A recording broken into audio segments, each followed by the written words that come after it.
So before we hearing the wonderful stories, let me give you a brief introduction about HYSTA, who we are and what we do.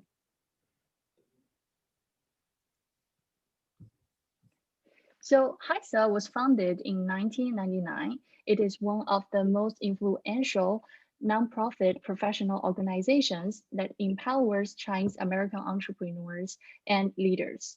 We and our partners have more than 50,000 members worldwide.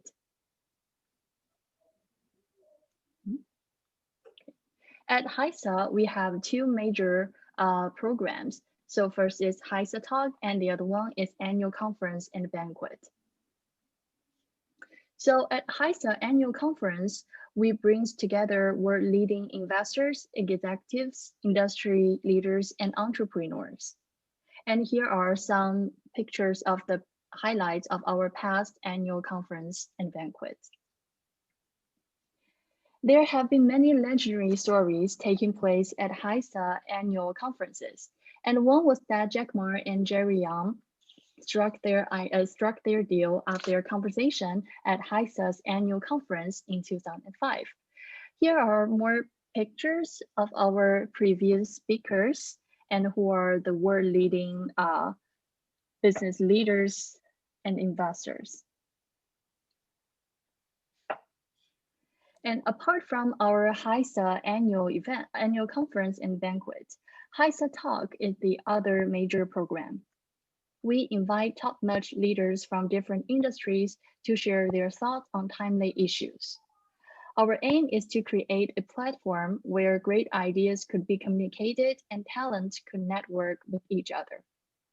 Our next HYSTA Talk will be held on Saturday, April 3rd, and we've invited the founder at We to talk about how an Asian e-grocer in US grows into a unicorn startup. And also, as always, if you have anyone you feel that we should invite, please feel free to reach out, email us, or send us a WeChat message and let us know who is on your mind. And also, I want to give a quick round of applause to our HYSTA operation team, and thank you so much for help organizing this event. And also, I want to thank you, Deloitte and K&L Gates, our sponsor at HYSTA. So here is today's agenda.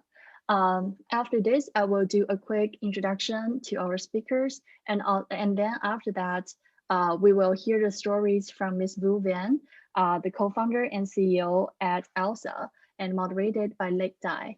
And after that, we will have about 20 minutes for Q&A. So please stay muted and save your questions till we reach the Q&A time. So today we are very honored to have Ms. Vu Van, a female entrepreneur, the co-founder and CEO of ELSA, the world's best and smartest English pronunciation app. Vu worked with leading speech scientists, machine learning scientists, and linguists from around the world to create ELSA. Powered by the company's proprietary AI and speech recognition technology, ELSA scores a learner's speech to pinpoint individual syllable and phoneme level mistakes with real-time feedback. Prior to founding ELSA, Vu lived and worked in Vietnam, Singapore, Denmark, where she experienced the challenges of an English language learner abroad. She served as an engagement manager at Booz & Company, one of the top 4 global management consulting firms. Vu earned an MBA and a Master in Education from Stanford University and is originally from Vietnam. As a leader in EdTech, Vu was invited to speak at multiple worldly conferences and has won many awards. Most recently, in 2021, she was a speaker at GSV and Temasek Education Summit. She was selected as an Endeavor Entrepreneur in 2020 and a gold winner at 2019 Asia Pacific Stevie Awards. And today, our moderator is Lake Dai. She is the chairwoman at HYSTA. Lake is partner at LDV Partners, a deep tech Silicon Valley VC firm leading investments in AI big data computing. She is also adjunct professor at Carnegie Mellon University, teaches applied AI at CMU Integrated Innovation Institute, College of Engineering. So now, without further ado, let's welcome Ms. Vu Van and Lake Dai. All right, thank you. I'm excited. So before we start all the different questions, I would just say that ELSA is one of the best apps that I've used for English. So I've been living in the US for almost 18 years, and there's always room for improvement. And on my daily to-do, ELSA app is actually one of those. So this is not, Wu didn't ask me to say this, but I am actually a really happy user. I highly recommend the app. Okay, so Wu, so that we hear all this glamorous background of you, but I do want to ask a question. Is there something you want to share, like in your journey growing up? What's the impact? Is there anything specific happen or make you more of entrepreneur spirit? And is there something most people don't know about you that you want to share? Yeah, thank you so much. Like, it's such an honor to be here today and sharing some of our story as well with the community at HYSTA. It's such a prominent community, and I'm very happy to be a part of it. And thank you, Lake and HYSTA, for inviting me to be here today. I think for to Lake's question, what is that something that people don't know about me? There's one thing that I did in my I call it previous life before I moved to the U.S. Actually, when I was still in Vietnam, just fresh out of graduate, I joined this shipping and logistic company and at Maersk, the company in Denmark, right? And then actually, when I moved here for my MBA at Stanford, when I say I worked in a shipping logistic company, Maersk, majority of my classmates at Stanford had no clue what a logistic and shipping company even did or do. And then they said, Maersk, is that Mercedes? Is that Mac? It's a pharmaceutical company. Nobody even knows about it. I'm like, whatever you are wearing right now, majority of them are actually shipped by us. So that's the role. So that's a side story. But one of the things that I did in my previous life was, as part of the training when I was at Maersk, I had to navigate the ship, the big container ship through the Panama Canal. And anybody who know about Panama Canal is super tight, right? So Yeah. it's like going through that is quite a big challenge. But as part of the training, the captain had to let me do it, and I successfully navigated through. The last few days, I don't know, I still have a big part of me in shipping. So I saw the news that one of the shipping container company had their ship stuck at Suez Canal that's going to be blocked for multiple weeks. That's going to disrupt a lot of logistic around the world. And it just reminded me back of that experience when if I were to block that in Panama Canal, probably the company is going to kill me or fire me already at that time. Even that I'm going to kill billions of dollars in the industry just for by blocking it. So that was one of the things that I did. Very unrelated to tech, very unrelated to my journey since then, but one of the long-standing memories that I always keep it with me as an untraditional things that I do. When I talk to the Silicon Valley community, a lot of people had no clue what that industry actually does or anything in that matter. Yeah, so for those who haven't been to Panama, so it is, I think the conventional wisdom is that unless you're local, you should not be navigating through the Panama Canal. So that's a quite interesting story. I really looking forward to this conversation because a lot of your journey we can relate to. As a first generation immigrant, and many of us have been, educated, have received education here, and have to make a decision whether we should go back to our home country, should we stay in the US, and also have to make decision, should we join the large corporation, should we join a startup or even building a startup. So what was your decision making process back then? Yeah, it's a great question. It brought me back about 10 years ago. I used to be a planner. I want to map out my life journey, where I want to be, what I want to do. And I was in Denmark, and I decided to leave that world and come to the US to do my MBA. And growing up, I had this vision of my life. I'm going to be a nomad life where every 2 or 3 years I'm going to move to a new country, getting to know a different life perspective, because I do enjoy getting to know different countries, not through traveling, but through living and working there.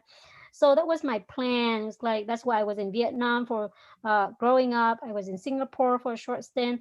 I then moved to Denmark and worked there for 3 years, and then decided to move to the US and do my MBA. And the original plan was like 2 years in MBA in the US, probably in the West Coast, probably 2 years, then move to the East Coast, because growing up in Vietnam, the dream of working in the middle, New York, Manhattan, was Yeah. a dream that I had when I was a little girl, not knowing what New York looked like. And then after New York, maybe moving to somewhere else, right? Like Middle East or back to Asia. So that was the plan. But very little did I know that once I moved here, I think you kind of caught that Bay Area love. It's a little harder to leave, right? And then he said, okay, New York, I traveled a few times. Great to travel, but I'm not really sure that little girl dream ever really became that important anymore. So I decided to stay here. Um, but I wasn't ready to move back to Vietnam. I think there's so much in the world that I still want to learn. And given that I've had a short time at Stanford, seeing how much the Silicon Valley had to offer and how little I know about the world, very quickly after in first year at MBA, that I decided that I don't want to move anywhere else yet. I want to stay in the Bay Area, trying to explore all of the opportunities here.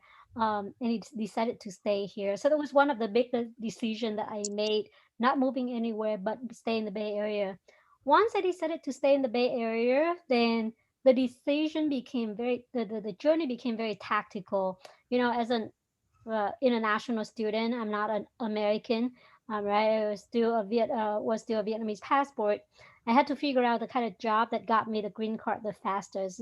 It's very logistical, it's very tactical, but it's also very important, because without that, it's very hard for you to get the freedom in the country, right? You have to rely on the companies and whatnot. So that was my path that I set. Regardless, whatever I did do, I want to stay here for a few years, exploring all of the opportunities that I have here, and before moving back home, if I were to decide to move back home. So that was a decision. That's why I decided to join management consulting out of a lot of different options that were on the table.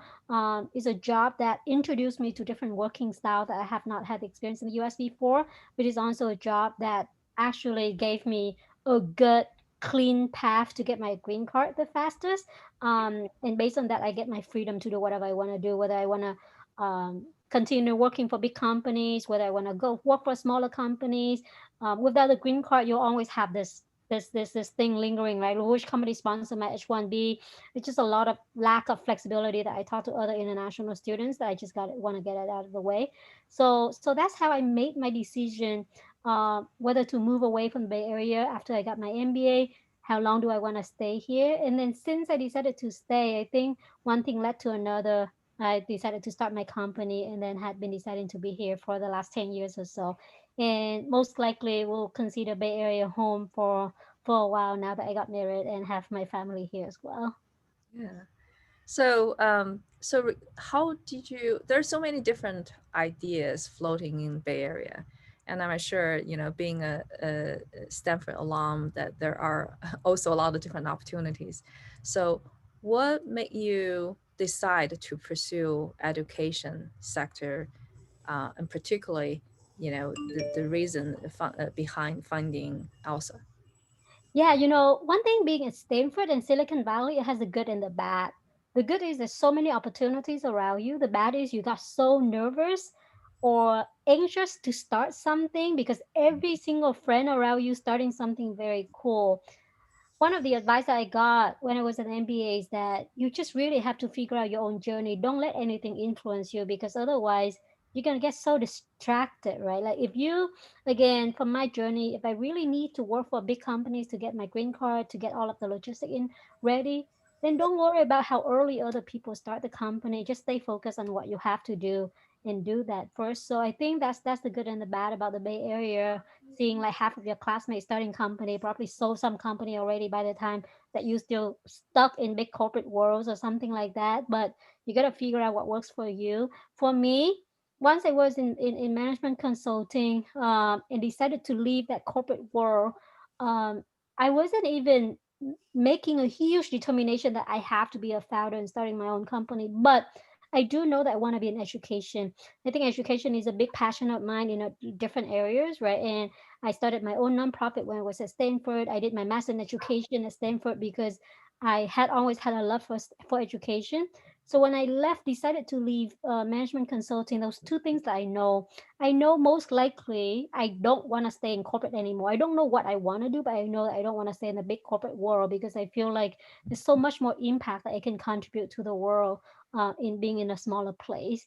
Um, and I want to be in education. So those are the two things that I know. So knowing that, I started looking for smaller stage startup in education where I can make an impact. And actually, after quitting consulting, I spent about 6 months just traveling and figure out what I want, applying for a few smaller stage startups in education.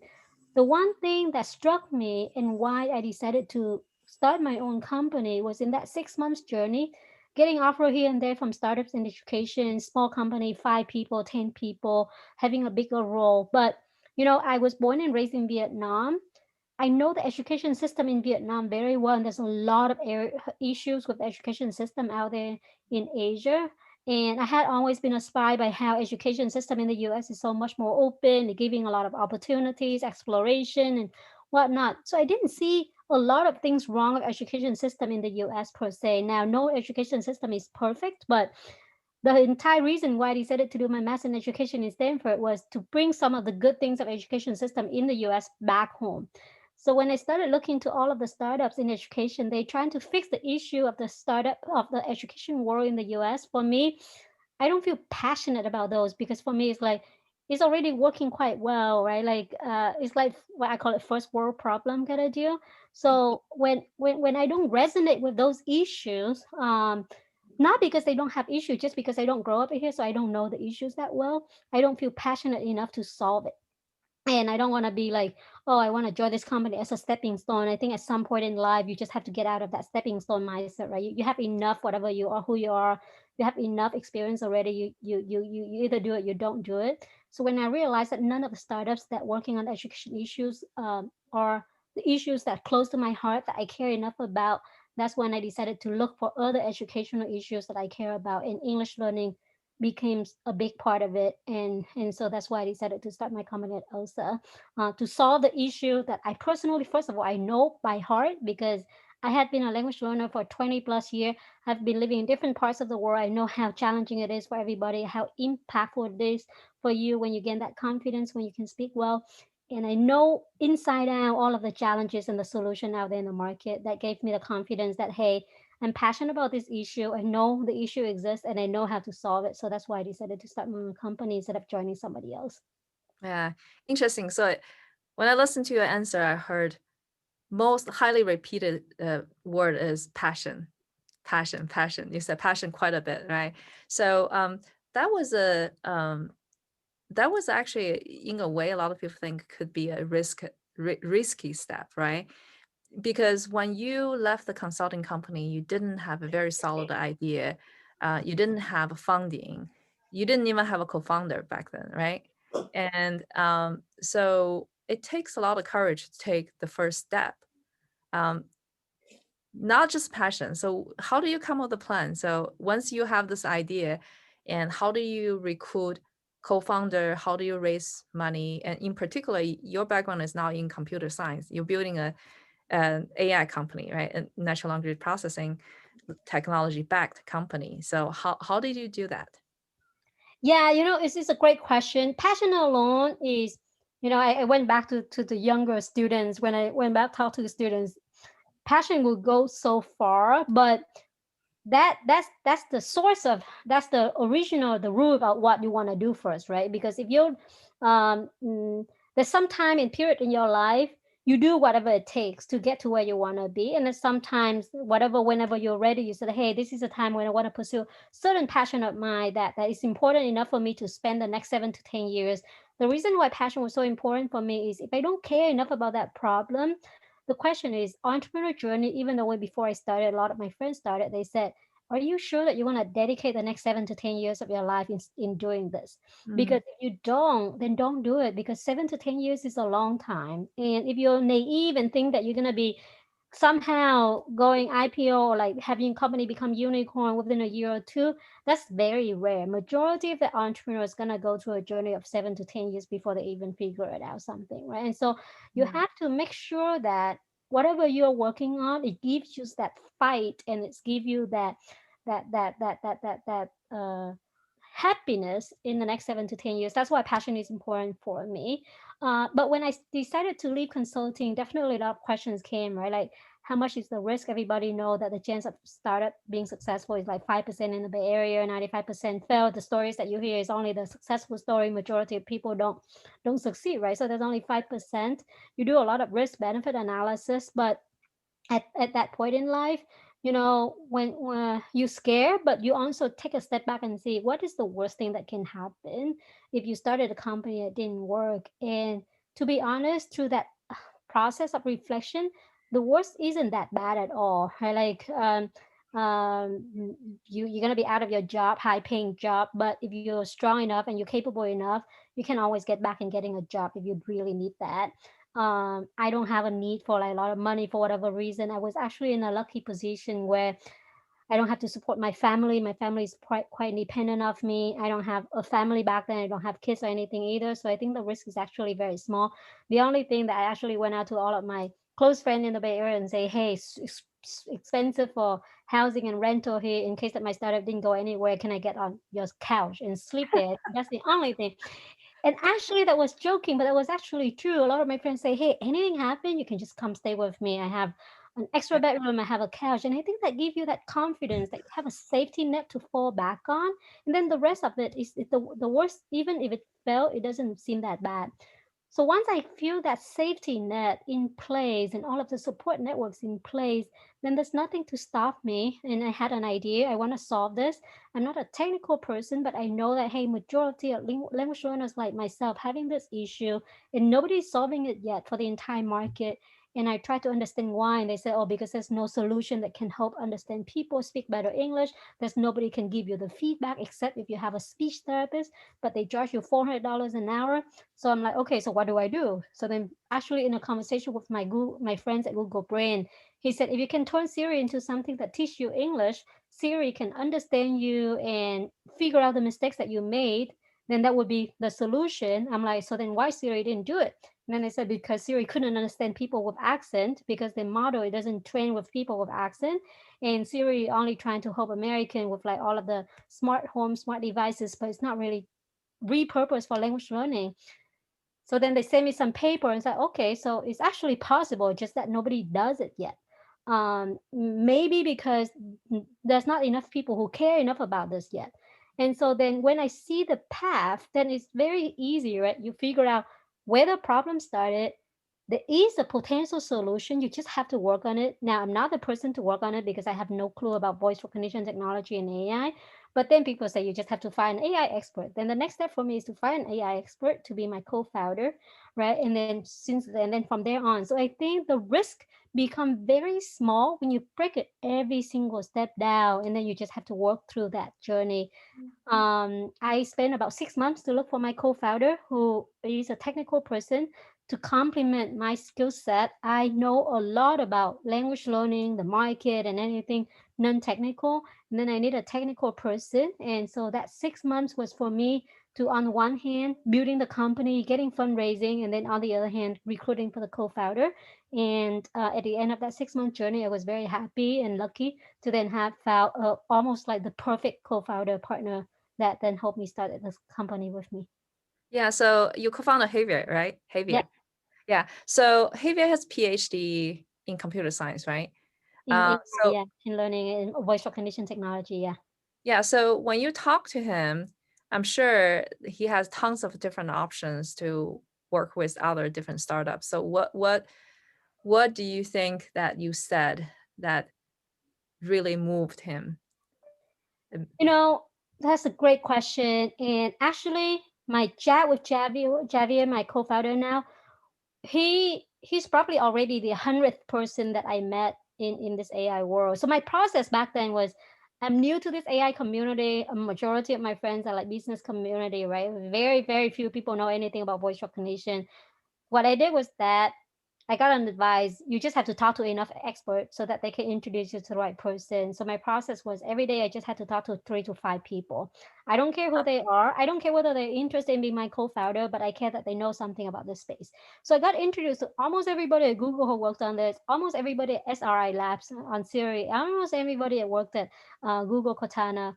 So I went with every single person to share this idea. First of all, to validate, am I crazy to think that this solution even exists? Right? And then second is like, hey, so if you think that's possible, are you excited? If you're not excited or you cannot leave your company, do you know anybody that can do it for me? Or do you? So then they just like, okay, wow, sounds exciting. Yes, that's possible to do. It's just not easy. Oh, okay, I'm not ready to leave Google yet, but you should talk to so and so. So basically, my process was every day I talked to 3 to 5 people. I literally went meet every single person that I know of. So by the time that I meet Javi, 6 months later, I wasn't just coming up with the idea anymore. Actually, by that time, I actually had a prototype. I had a friend of mine who was an engineer, and he got a job at Facebook, but he had to wait for his H-1B visa to be valid, like in October. So he had a few months. So actually worked on the idea with me, with another advisor that I randomly found on voice recognition technology. Turned out he's a legacy in voice recognition technology. The two of them helped me build this prototype. So by the time that I meet my co-founder at this conference in Germany, I actually showed him some prototype that working. And the first thing was that he was impressed. He's like, whoa, how do you even do this? Like, you had no clue about this technology at all. I'm like, oh, I figured out how to do it. Second is that I told him that I work with this advisor. He was a professor at Johns Hopkins. And he was like, whoa, how do you even get to know that guy? That guy is super well known in voice recognition technology, and everybody want to talk to him. And he's a very strange, he's super busy that he doesn't talk to anybody at all. So the fact that you get to work with somebody quite famous in the field give you a lot of credibility, right? Because other people want to work with him as well. So I think that's the second. And the third is that by then I actually already got some seed funding or angel funding, so the risk is smaller. So I also met my CTO at a perfect time where he had been in research for so long.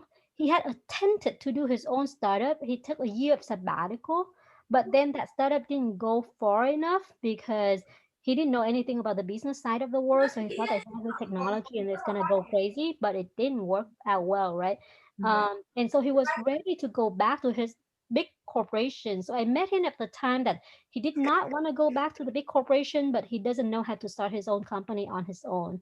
So then he evaluated different options and said, okay, if you have done so much and show that you're so serious, he doesn't seem think like the risk is too big anymore, and is exactly giving him the impact that he's itching to have because the research world doesn't give it to him. So I think those reasons combined got him very excited.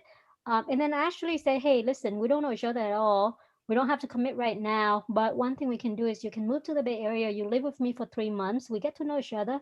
If by the end of that 3 months, if you still feel excited about the project or the company, and you and I get along well and we don't kill each other because we live together for 3 months, then it's gonna be a good relationship. So he actually packed up from Portugal, moved to the Bay Area, lived with me in that small apartment for 3 months together. He got a living room, I got a bedroom. And then we worked together for 3 months together, and that's how we became co-founders. So I think there's a lot of steps involved to convince somebody to join. If I'm not lucky to have like best friend to be your co-founder or your husband to be your co-founder, but a stranger to be your co-founder in that scenario. Well, that's some bold move. You just call out somebody and say, hey, come live with me in the same apartment for 3 months. That's amazing. So assume that you're a super famous advisor, you also have access to this advisor through calling 3 to 5 people every day and ask them to make recommendations, right? Yes. Okay. All right. So we have tons of questions coming from the audience regarding ELSA. So I'm going to go over, let's talk a little bit about this field. The first question actually I have is related to when you design the app, what's your vision of this future language education market? Do you think eventually AI technology will replace professionals going forward? Yeah, it's a great question. And when I started this company 5 years ago, when I went to talk to speech therapists, who are all of the experts in voice recognition in teaching people accent reduction in the US, nobody wanted to talk to me because they're so afraid that I'm going to replace them. When I went and talked to like English teachers, they didn't want to talk to me either because they're afraid that I'm going to replace them. I think, working in AI for a long time and just being a personal interest of mine in AI, I think AI role is going to continue to be here into the future, and it's going to play a bigger and bigger role. But meaning that certain part of human jobs going to be replaced. Whatever AI can do better is going to replace it. But there's still a role for human teachers. In this case, like English teachers, in a lot of different ways, right? Like that AI cannot, and that's why 5 years later, 3, 4, 5 years later, these people who were so afraid at the beginning that ELSA is going to replace them now work with us so that we can complement whatever they cannot do. And I think that's the role that AI will do. For example, for us, right? To learn speaking, the reason why people are so afraid of speaking and they don't speak well enough, because speaking is a mundane, super tedious process of giving feedback. You're gonna have somebody to listen to you, every single things that you say, highlighting to you whatever you say right and wrong, and giving the feedback of why you did wrong so that you can fix it. You can pay this speech therapist, the accent coach, $400 an hour. They will do that for you in that hour, but then after that, you have nobody to be there to give you that feedback anymore. And that accent coach, they enjoy a lot more in giving you that confidence and motivation that you're doing well and why is this important. But the process of listening, giving feedback is also very mundane for them. They had to do it because nobody else can do it. But the moment that technology can do it, they can focus on a lot more in explaining to the students about different elements of speaking and whatnot, but then leave that feedback to the technology so that AI can do a better job.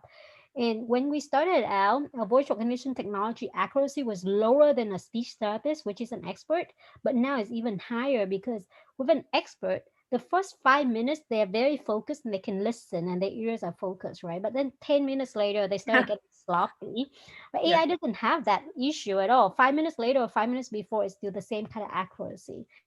And so I think for me, the vision of AI in just about anything, especially in language learning, is that it will continue to be there. It's gonna take over the kind of work that is so hard for a teacher to do, or it's so time consuming, and it's not personalized to the learners because everybody had a different learning journey.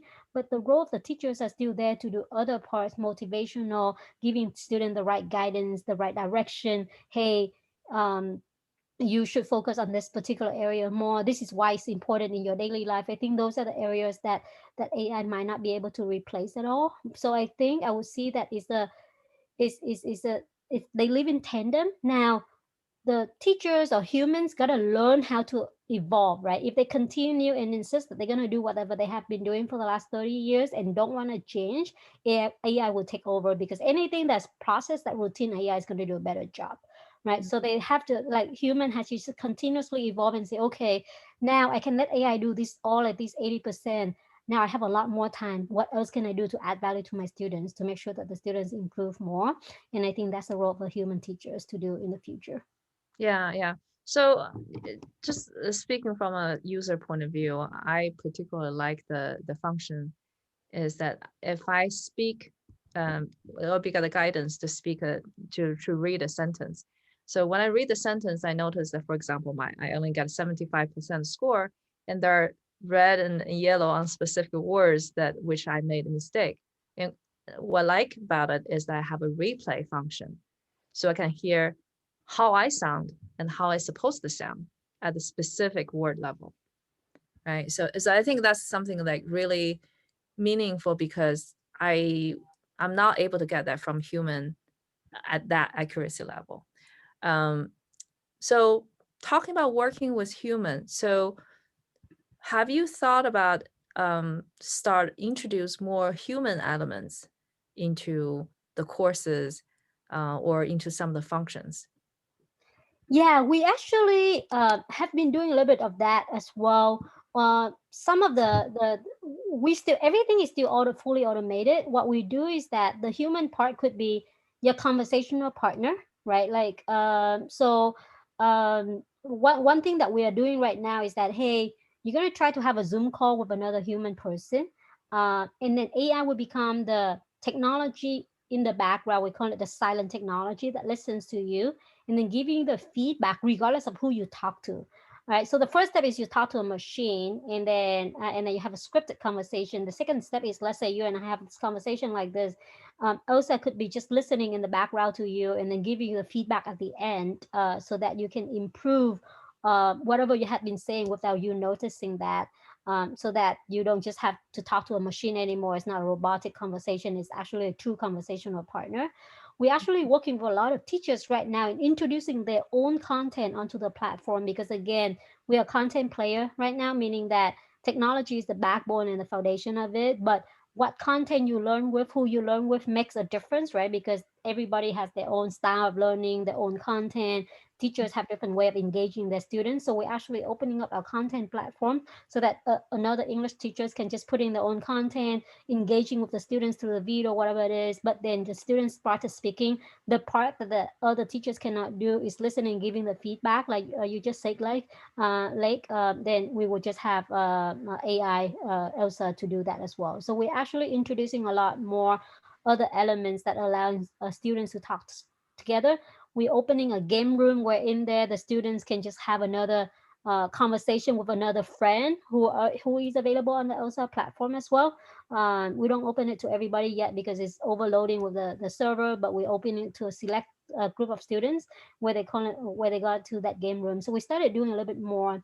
What we still don't decided not to do yet is to do, like, a Skype-based learning where I connect you to another teacher. Because there's a lot of solutions out there already. We might be partnering with them in giving our API instead of building our own solution.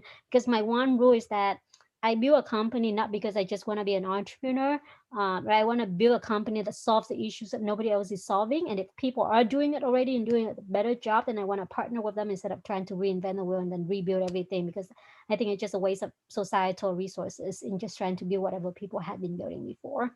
So why not join forces and just make it better for the learners at the end of the day?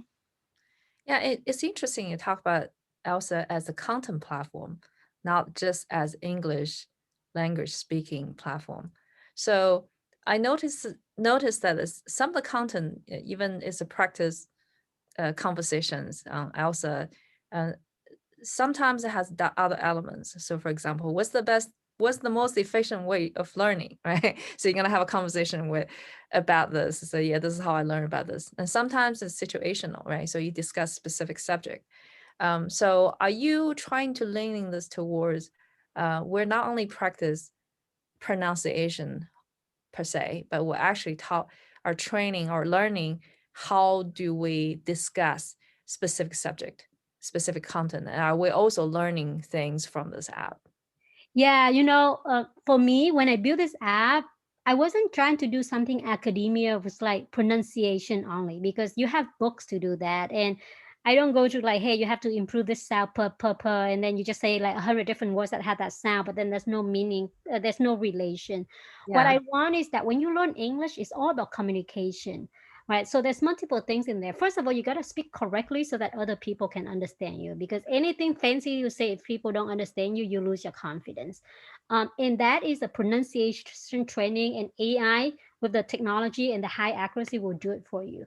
But that's the prerequisite. But when in real English communication, the issue of a lot of us is that we also speak very weird things because we're translating from our own languages to the American. Apparently, it doesn't work, right? Like Americans have a different way of learning. There's a cultural elements in how we talk in American English as well that we want to convey. So when I teach the curriculum on ELSA, what we do is also trying to teach other element of communication, how people say in that particular things, right? Like in particular scenario, what is the different culture elements and other aspects that you learn through English as well. So you're gonna see in our app, We teach people on how to go on a date, a different conversation, how do you say it. We teach people about, hey, if Thanksgiving coming, here's how people usually have a small talk at Thanksgiving, because that has given you some cultural elements when you want to work and live in an American culture. In the office, what do people talk at lunch, like small talk? So we do incorporate that. And the very big things, we're very strict in our content that we release, is that our content provide writer. When they write content, it's not about just writing English, it's about writing content that users have to get some takeaway out of it, right? Like when I read this conversation, is there any learnings that I take in life for me so that I walk away remembering something? Is not just pure like practicing English. Because I think if you speak, you might as well speak something that's meaningful and you have a takeaway, right? Like, for example, if you Boo, I think you're on mute by accident. oh, sorry. Can you hear I me only now? missed you for about 5 seconds, so that's fine. Oh, so I said, like, for example, when we build the content, we want to make sure that there's takeaways from that learning, from that lessons that the learners learn, so that they learn something else in addition to English as well. And I think that's very big for us when we write content. Yeah. Okay, that's quite interesting. So what are the one or two most liked ELSA features from your users? Sorry, that's my question actually. I think I can rephrase that. I know the best feature ELSA has right now is for the pronunciation correction. I think I'm trying to just see what are the most like feature other than besides that pronunciation correction that users are using the most, and maybe what else users are asking for that ELSA is not having yet. That's my two questions. Thank you. No, thank you for asking the question. And it's great to hear that you know the product quite well.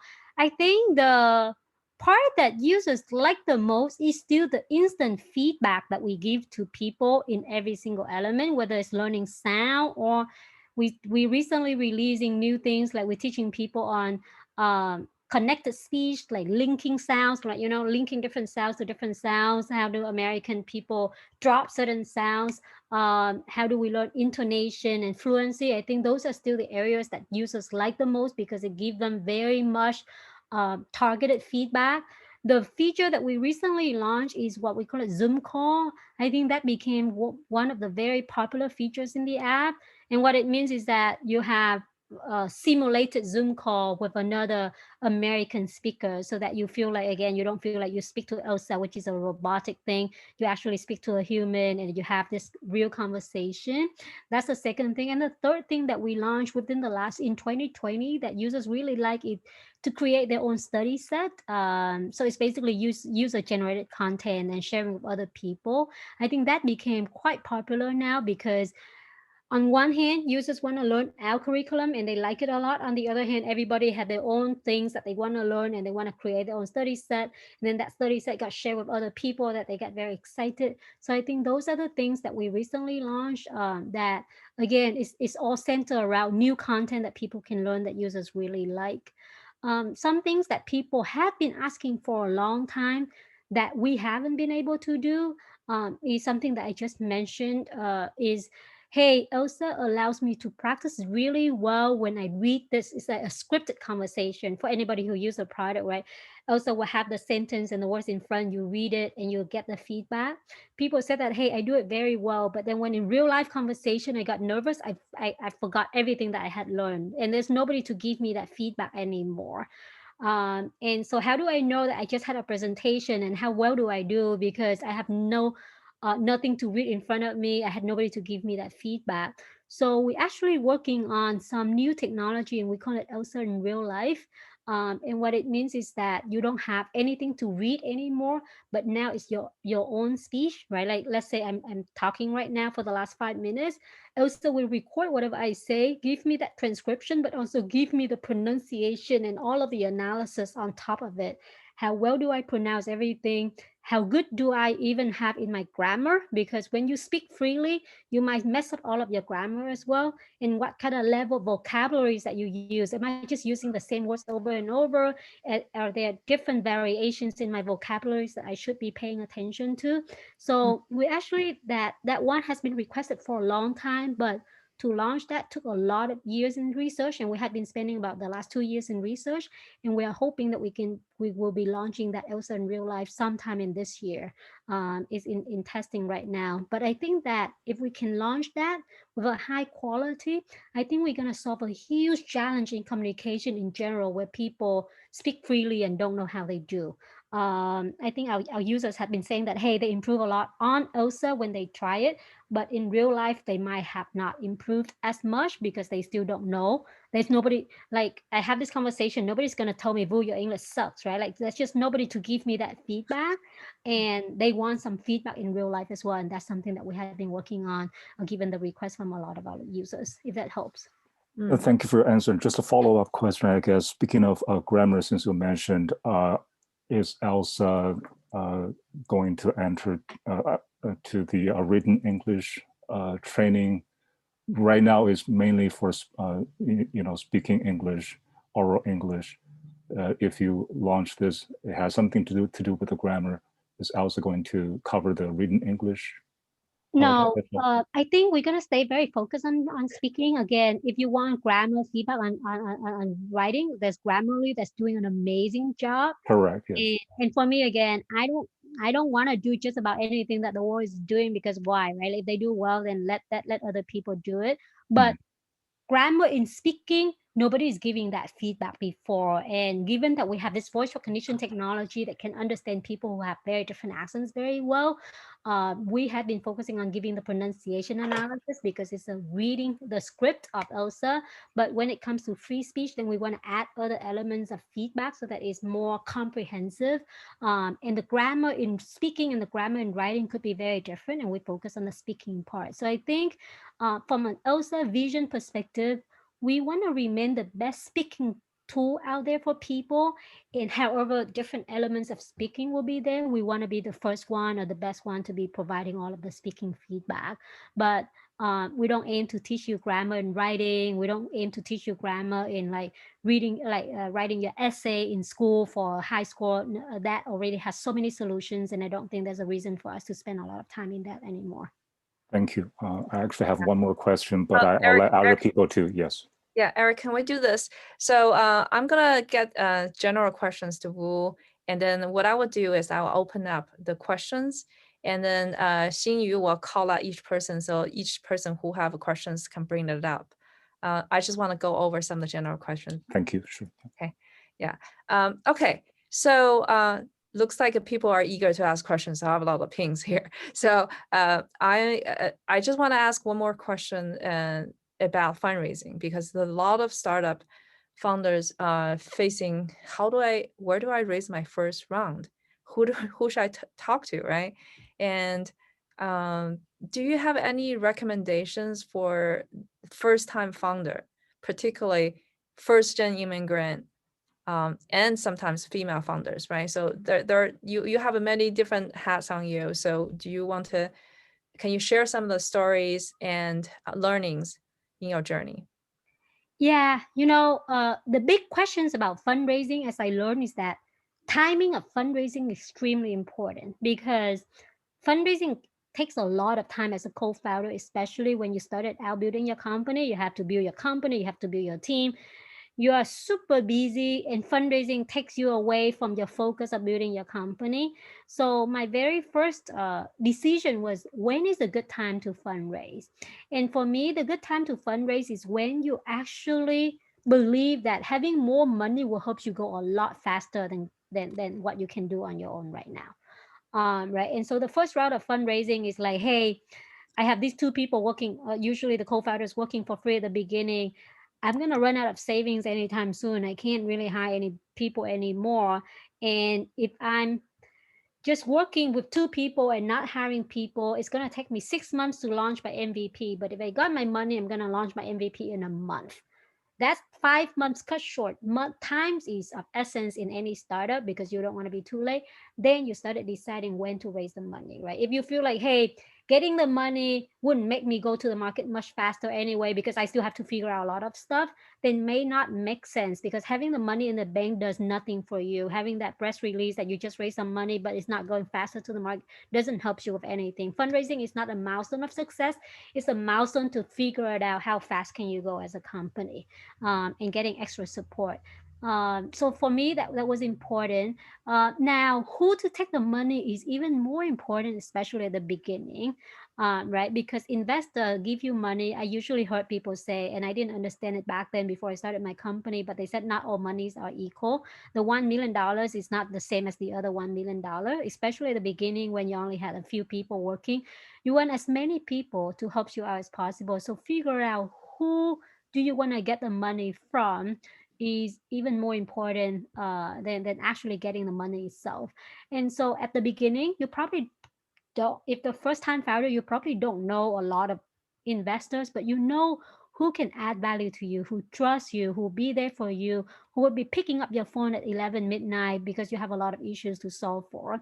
I think those are the people worth getting the money. So I think the best is to get back to your own network, right? If you go to from certain school, you have certain alumni, certain association, you go back to the people that might know you well, because these are the people who get your back regardless of what happened. Company might change, you might pivot. You don't want people to question why you do it. You want people to be there for you, especially in the first round. For me, I actually being part of Stanford is a privilege that I don't take it for granted. I do go back to my Stanford family and ask all of my founder friends who were my classmates before. Some of my early money was actually from people that I know very well, because they backed me, right? They love the vision, but they backed me as an entrepreneur, as a founder. They know that I will do whatever it takes to get to whatever I want, knowing who I am.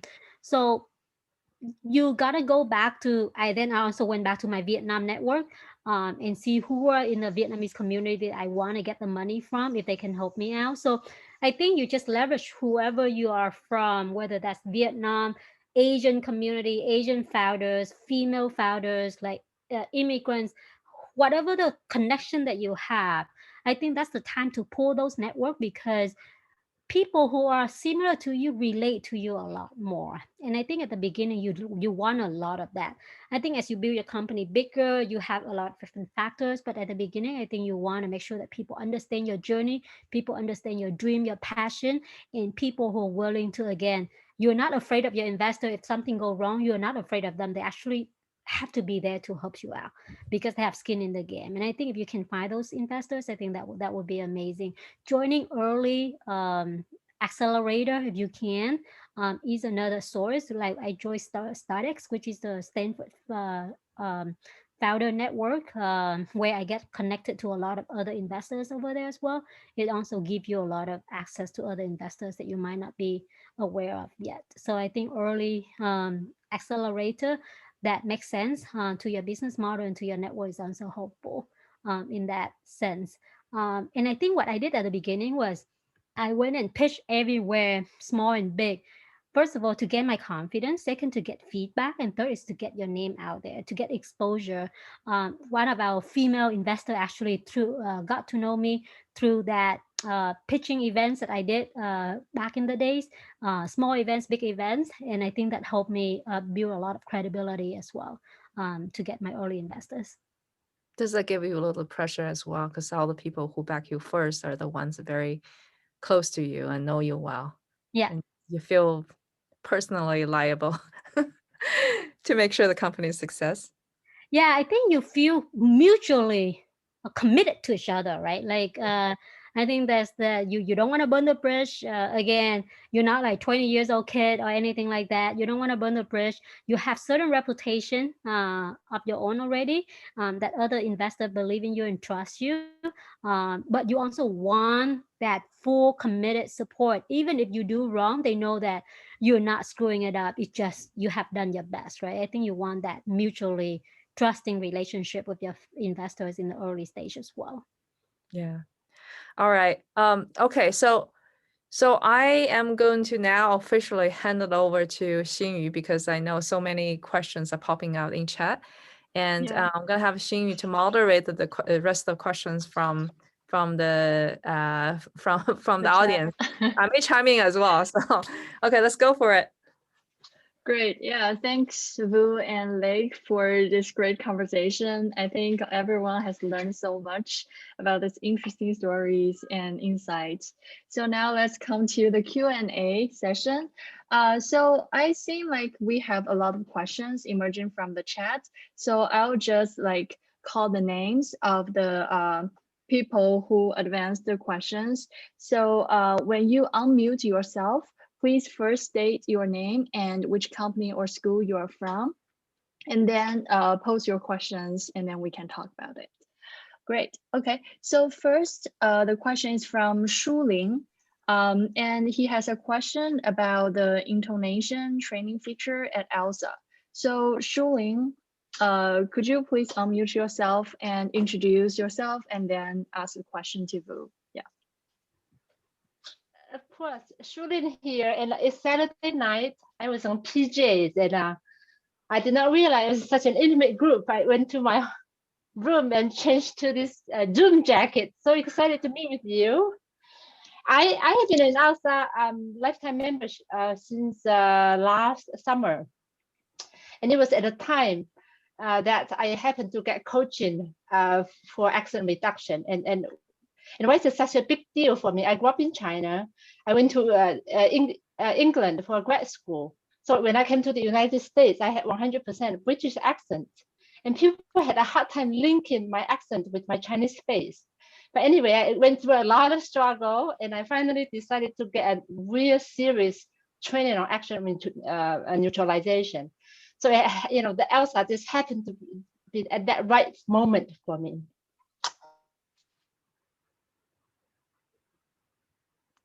Hello, Shuling. The app has, you know, brought for. Shuling, you were cutting off a little bit, so maybe you can. And you know, we chat about. Shuling, maybe what you can do is you can stop video to see if we can hear you. Looks like a. Really looking forward to. Okay. Hello, Shuling. Can you hear us? Hello. Okay. So yeah, if we cannot get her back, maybe Xingyu, can you just ask her question? Okay, you're back. Yeah. Oh, did I get? Okay, let me just. Shuling, it looks like a language issue, so we cannot hear you. So if you mind, if you can stop your video and just use voice and ask the question. Can you hear me okay? Yeah, we can hear it now. Mm-hmm.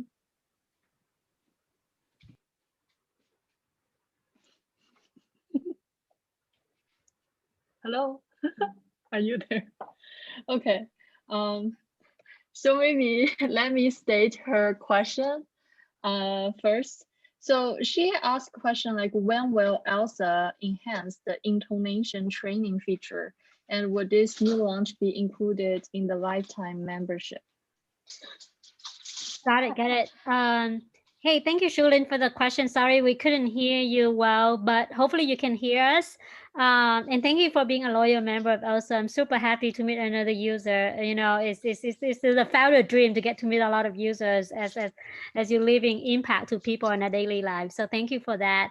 I think on the intonation, for those who are familiar with the app, intonation training is some super complicated technology that we have been working on for a while, and we're constantly working on it. We launched some intonation training, but it's not as fully advanced as what you would want it to have. And I think it's still in the research process right now. Let's say, for example, right now in ELSA, when you teach intonation, you speak a sentence, we can tell you, hey, are you emphasizing at the right place? By mimicking what the voice, the sample voice would be. But if you want to teach full intonation, there's, you know, everybody had different way of intonating a sentence, right? Depends on what I want to emphasize. I want to emphasize the first part, the second part.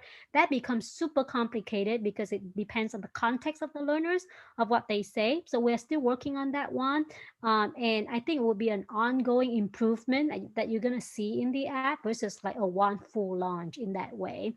I think what Shulin might have asked on the included in the lifetime membership is that ELSA in real life, the one that you talk freely without having a scripted conversation. It will be launched sometime this year. Whether it's going to be included in the lifetime membership or not, I think we're still working on that model right now. Most likely not, because that's a very complicated feature that had to be processed on its own. That's outside of the current app right now, because we just might be just enabling. Let's say you have a Zoom conversation, we'll just have an add-on and you enable it. But we will provide a lot more information to our learners as we have getting closer to the launch date and decide what makes the most sense for our learners in that sense. Okay, thank you. Great. Yeah, now let's come to the second question. It's from Alice Lee. And she has a question about how does ELSA address the super segmental features in English, such as intonation, pausing, and stress variation. Alice, if you are still here, can you unmute yourself and briefly introduce your name and where you are, which company or school you are from? Sure. Hi, I'm Alice, and I'm actually a speech language pathologist, and I work as a trainer for accent modification. We don't actually call it accent reduction because that implies that accent is a inferior thing. Anyway, so as a trainer, I do want to recommend the app to my students, and I noticed that there are a lot of good features on articulation, but not very much so on the suprasegmental parts like intonation, when to pause when you're saying a sentence, and where to stress the words in a sentence. So I think we'll actually touch this point in the last question, but I'm just hoping that in future, maybe the app can collaborate with other professionals who is specialized in accent training to provide this feature to the students. I do have a question. I don't know if Vu can answer this. What do you think about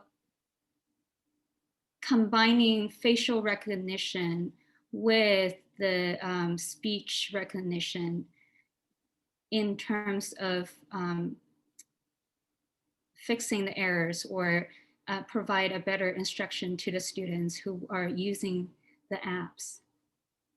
Yeah, no, I think that's a good question, Alice. On the first one, super segmental is, I think I touched on the intonation, right? It's not something that we're not aware. It's not important. It's actually even more important articulation to a certain extent, but it's also the part that is extremely complicated to teach because there's just so many variants of speech. And we're actually working with quite a few speech therapists and would love to work with more people like you to figure out how do we improve it as well. So feel free to ping me after the chat or something like that. If we get more feedback from like accent experts, that's usually how we improve these kind of areas. On the facial recognition combining, we actually looked into that a while ago, and the accuracy is still quite low when it comes to that, but there's also a lot of privacy issue when it comes to facial recognition that we have to address, and that becomes very important to a smaller segmentation of audience where facial recognition to teach certain area becomes important, and it makes a huge difference. But I think for the majority of our learners, just the audio feedback itself is actually going like covering 80-90% there. I think if you want to get to the last mile of it, I think the facial recognition becomes more important. So given a lot of privacy, where the state of the art is and how complex it would be to combine it with our learners, we decided not to focus on that yet. Now, it doesn't mean that we won't do it.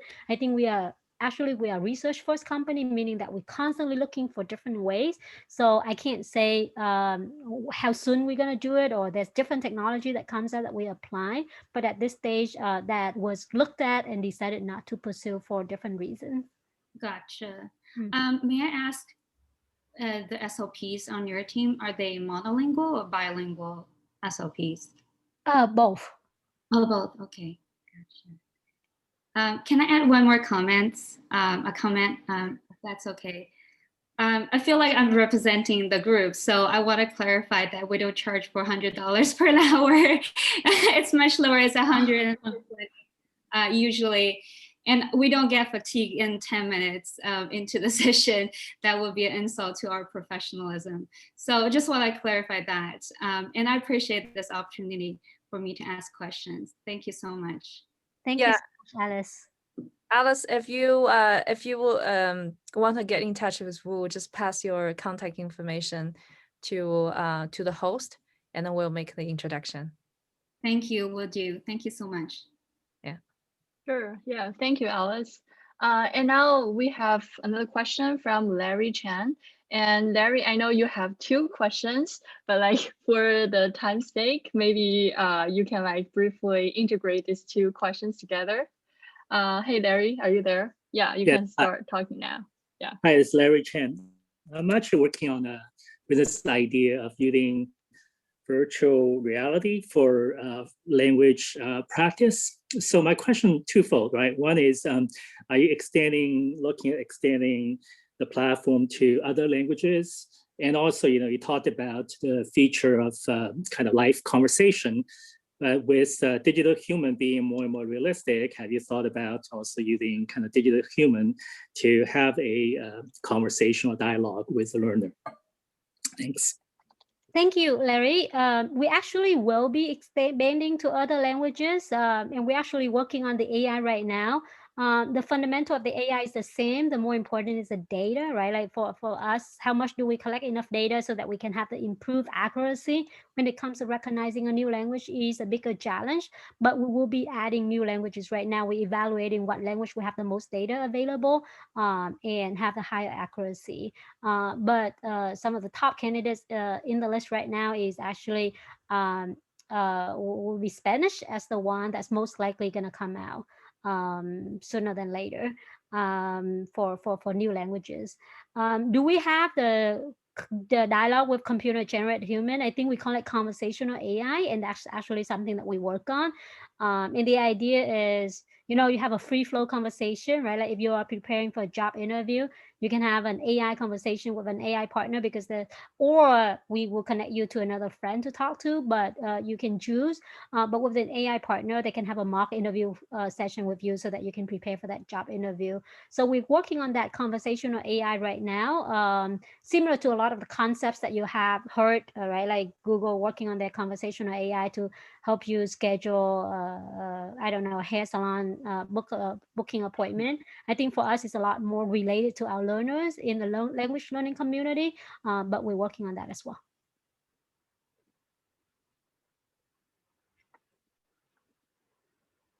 Okay. Yeah, thank you, Larry, for the questions.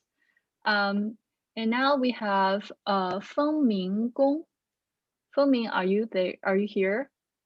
Yes, I'm here. Can you hear me? Okay. Yes, we can. All right. Yeah. Thank you. I understand. I think your business model is getting more complicated. You already talked about content versus other partners, but still, I'm interested in knowing your main customer, in particular, in terms of who is the user, where it can give you feedback back on features, and then who is paying for it. And also, if you can you comment on what general process or method do you use in getting your feedback to shape your roadmap? Thank you. Yeah, no, great question. Thank you for that. I think our learners demographics are usually from 18 to 35 as our main demographics right now. So usually college students and young professionals are our learners. It varies on the market. Some markets have slightly older audience, like we have a lot of our Japanese learners, for example, are up until like 50. So the strong segmentation is 30 to like 45 as like working professionals. Other countries like Vietnam or India, we have a lot younger learners like college students and young professionals.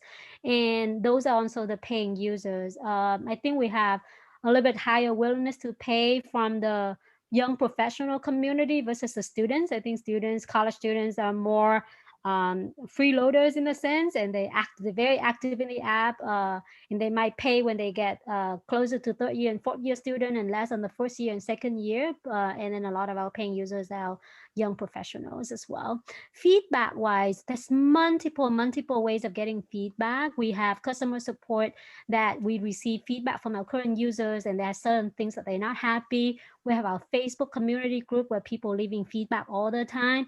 We also do focused consumer interview every single quarter, where we're inviting users from different segmentation, different demographics, to then do like 2 hours focus group interviews where we want to get feedback from users who have been very active, users who are paying members, users who had already used the product but left the product, so that we can figure out what to improve. And then we'll have our product process where they gather all of this feedback, ranking it, and figure out what got into the roadmap and what might not be in the roadmap, what might be ready, what might not be ready. So it's actually quite rigorous process in prioritization where new product features come. I think a lot of that is driven by research, what is available and ready in research. A lot of it is driven by users feedback, and a lot of it is just driven by our experts, like our linguists, our speech therapists, all of our experts in the community to give us feedback about what else can we do to improve the product as well. So it's multiple stakeholders to be part of that roadmap.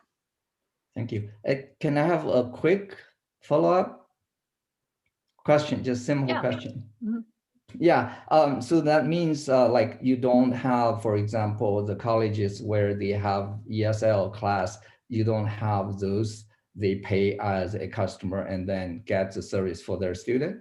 Oh, we do. We actually, starting in 2020, we started selling to schools and companies as a solution. So we have like ESL classes. We work with, like, say, Rice University here in Texas, for example. So we do work with like schools and companies around the world in offering ELSA into the classroom as well.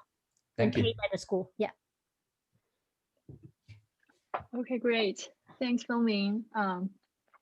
Okay, now I know, Eric, you have a question, but maybe let's.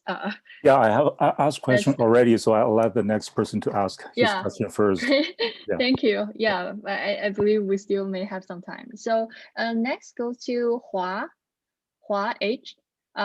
He or she has a question about what's the most difficult thing you faced in getting your intended users to adopt your product. And also another question about handle competition from other startups. So Hua, are you here?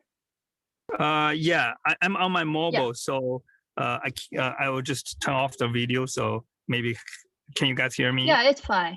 Yeah, Okay. yeah, we can hear you. Yeah, please introduce yourself very briefly and then just clarify your questions. Yeah. Hi, I'm a first-generation immigrant, so I'm really passionate to like improve my pronunciation, and as someone who's very interested in language accent reduction, I wanted to like really interested how you make this successful. So that's why I asked a question in the chat there. So one question, I'm curious, like what's the most difficult thing you faced in getting your intended user to adopt the product? I know this is a great product, but I imagine there's a very diverse customer, as you mentioned previously. Yeah, I think, this question will be a $1 billion question for any consumer product out there. How do you get your users, right? Like, you build this product, you don't just put it out there and the entire world know about you. Maybe you go viral and then somehow the entire world know about you, but maybe most of the time it's not. So I think it's a combination of like having a good enough quality so that word of mouth is probably most important, right? Like if one person is happy, then they share with another 3 friends. If that 3 friends happy, then they share with another 3 friends, so that become 9 users, and then so on and so forth. So getting your word of mouth is important. And then eventually as the company get bigger, then you have to figure out, can you run advertising on Facebook and Google and all of the other TikTok and Snapchat and still make money, meaning that you don't pay too much to acquire 1 users and then lose all and then burn all of your cash.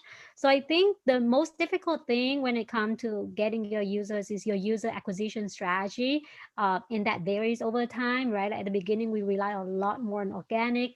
We rely on influencer marketing. We rely on just like content marketing, PR, works really well for us because it gives us a credibility. Teacher community works amazing for us because these are the teachers that the students trust and respect. And if they try out the product and they like the product, they share with the students in schools, then that goes a long way, right? Because the biggest challenge we had at the beginning when we launched a product was a skepticism that can a machine help teach me English, because teachers can do a better job, but why machine, right? So if the teachers go into the classroom and say, hey guys, you guys should try out this product because it's going to help you speak better English, and that goes a long way. We have seen a lot of success from a teacher recommendation community in that sense. That's why we work very closely with teachers in gathering their feedback, what else they want to see for the students. And then eventually you just have to figure out your UA strategy when it comes to advertising and making sure that your product is sticky, because if you spend a lot of money and then your users come in and then one day later everybody leave and they don't want to stick around, then there's no way that you can acquire these users. So I think those are the difficulty that most companies will face, depends on the stage that they are in, and we're no exception, and we're continuously working through it. But the final answer to all of that is that you're just going to make sure that your product is really solid and it is truly addressing a pain point of the users. Because however good marketing you do, if users don't like your product, if they're not really addressing a true pain points in their lives, most likely you can't keep them for long, and then that's going to become very expensive. Thank you so much. That I really love that answer. I don't know if there's a time. I have a second question there.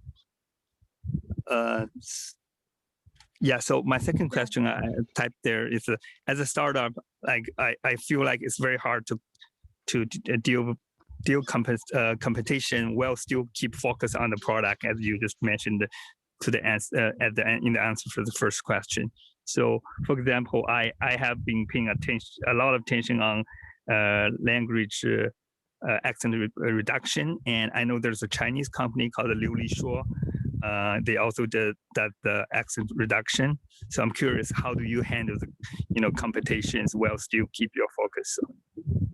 It's a great question. And to be very honest, as a founder, you want to be in a place where there are more than less competition, because if you're the only one out there doing it, it probably means something is wrong with your market, right? Like nobody cares enough to do it. So competition brings a lot of healthy value to your industry. You actually learn from what other people are doing, but also more than one company will make noise in the industry because they educate the learners. I think your first question is, how do the learners get to know you? If Liu Li Shuo is really strong and they're getting everybody to know, then most likely learner is going to be, okay, I'm going to check out Liu Li Shuo, but let's see what else do they have in comparison, so that maybe ELSA come up. And same for a lot, right?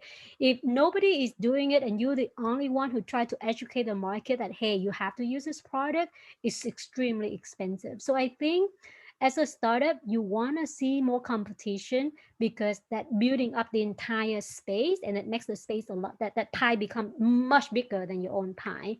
Now, how do you stay strong in competition? I think eventually it comes down to your product. Again, each company will have a different product philosophy. Everybody coming to the market addressing the challenges that the founders believe is important. So I don't think there's any company that copy exactly what the other person is doing and then just do that, right? I think that is a lot more rare. I think every company comes in different angles. And so I think, how do you make sure that your angle is a big angle, that the challenges that you're addressing are big enough to be addressed, and you actually probably have to be the best in doing so for you to survive? Because if you choose a very small problem and a niche problem in that big market, most likely the other company is going to eat you away. If your product is only second to best or just good but not strong enough, then users going to start comparing, because everybody it's such a transparent market, right? Like going to the app store, if they download ELSA, they're going to see right below is that other users might use other product as well. Then a competitor's name is going to come right up. So there's no way that you can hide and be the only one in the market. And if you're just second to best or third to best, it's just harder to stay in the market. So watch your market very well. Keep observing what your other people are doing. We actually know Liu Li Shuo founders very well. It's a very small community. We talk all the time. We're exchanging ideas a lot more than everybody thinks. I don't know about other industry, but language learning industry, all of the startups or founders talk quite a lot, because what we want is to eventually figure out the values that we can bring to the learners. And so we do actually exchange ideas a lot more than we're actually competing against each other. And the one thing we feel very blessed in this market is that it's so big that there's no thing that called winner takes all. There's going to be enough room for just about everybody in the market to do, because everybody addressing different challenges. The end question is, how do you make sure that you are the one who add values to the learners? And that's what we stay a lot more focused on than worrying about what other companies are doing and how do we win them, because I don't think that's the concept of I win, you lose, right? Everybody's going to win in this market together. Cool, that's great. Just quick follow up. In terms of Liuli Shuo, do you think you guys are focused on different market or like different type of products you are? Yeah, Just I curious. think the big thing is Liuli Shuo stay a little bit more focused in China market, and we are a little bit more outside of China. Like, we have a lot of Chinese users outside who are in international markets, but we're not going heavily in China because, let's say, we're not on WeChat, we're not basically we're not really entering China market per se.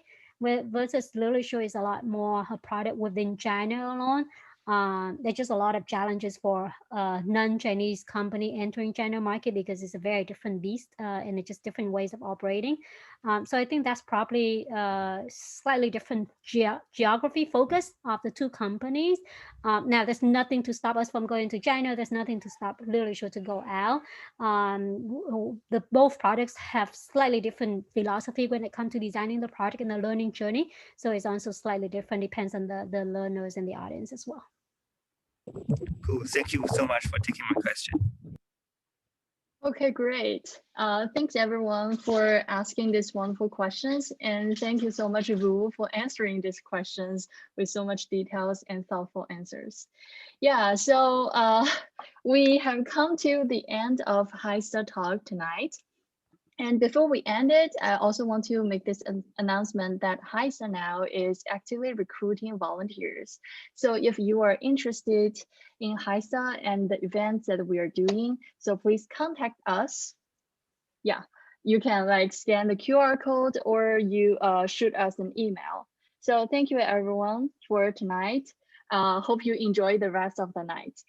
Yeah, thank you. Thank you so much, Vu. This has been a really pleasant talk, and as you can tell, that our audience has been keeping asking questions. If we don't put a hard stop, I'm sure that we can talk for another hour or two. Really enjoyed it, and hopefully we will have opportunity to work together. And then when we have our annual event, and we can see each other in person. Same to all the and I also want to thank all the audience here. So this is HYSTA's the first HYSTA Talk event this year. So it's it's really enjoyable for us to see everyone, and we hope that this kind of events can bring you new knowledge and information that help you. Thank you, HYSTA, for organizing such an amazing event. I love the questions for the community, because the questions show that you guys care a lot about the product, and there's nothing a founder can ask for more, right? It's the audience caring about the product. So thank you for all of the amazing questions and feedback, and such an honor to be sharing the story with you all. Lake and Dan and HYSTA community, thank you for inviting me. Thank you. Sure, have a good night. Thank you all. Take care, everybody.